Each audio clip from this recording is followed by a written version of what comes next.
President Al-Assad reiterates to the Mistura Syria's keenness to support any initiative that would contribute to a solution to the Syrian crisis.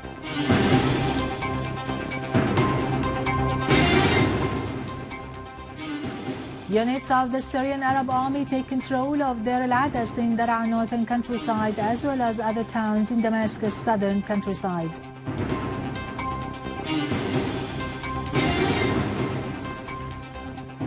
The UN Security Council casts a vote tomorrow on a Russian draft resolution calling for stopping the funding of ISIL terrorist organization.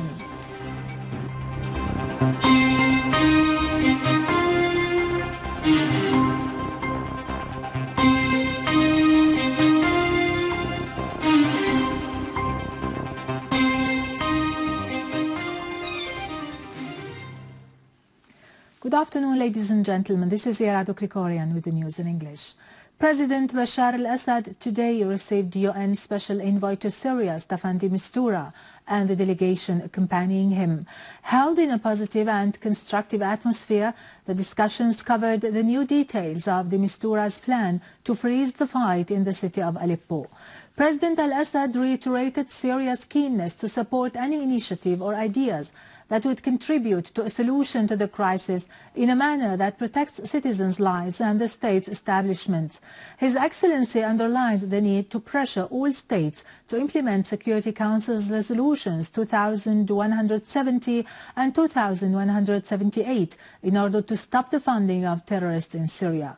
On his part, de Mistura voiced hope that all parties would cooperate to support his proposal for restoring security to the city of Aleppo to be the starting point for recovering security and stability in all Syrian lands.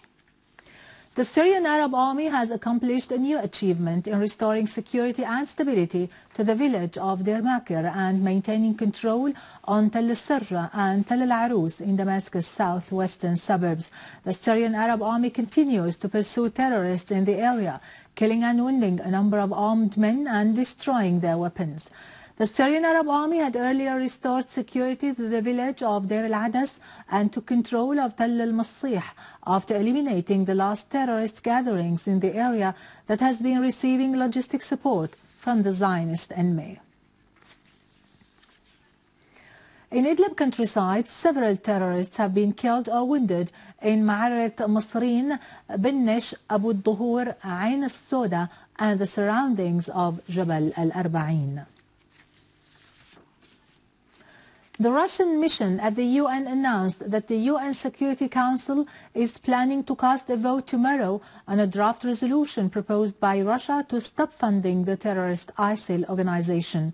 The Russian draft resolution also calls on all countries to take necessary steps to prevent trading with archaeological artifacts which have unique historical value. The resolution also calls for stopping financial aid to the terrorists and not succumb to their bribes through kidnapping hostages and exchanging them for millions of dollars. In Iraq, the Iraqi army eliminated 7 ISIL leaders during a special operation near the city of Tikrit.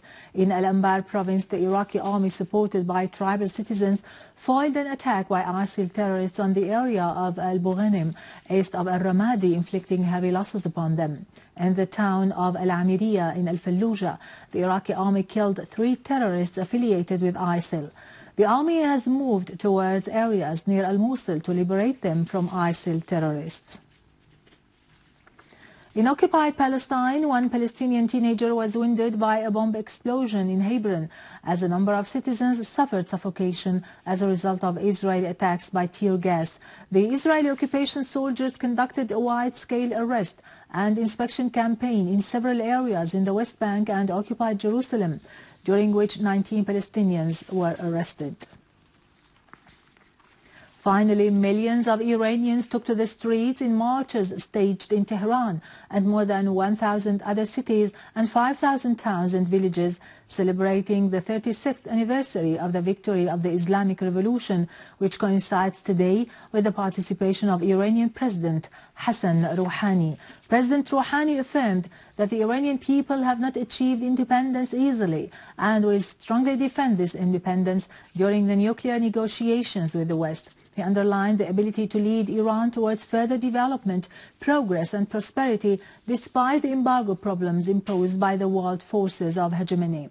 Photos of the late Imam al-Khomeini, founder of the Islamic Republic of Iran, and of the leader of the Islamic Revolution, Ali Khamenei, and Iran's martyrs were raised during the marches, as well as placards asserting the revolution's values and denouncing the American policy and Israel. With this, we conclude our news for today. Thank you for watching. For more details about Syria and the region and to view this bulletin again, you can always visit our website in English, syriaonline.sy. Now to latest business and market news with Serena, but after a short break.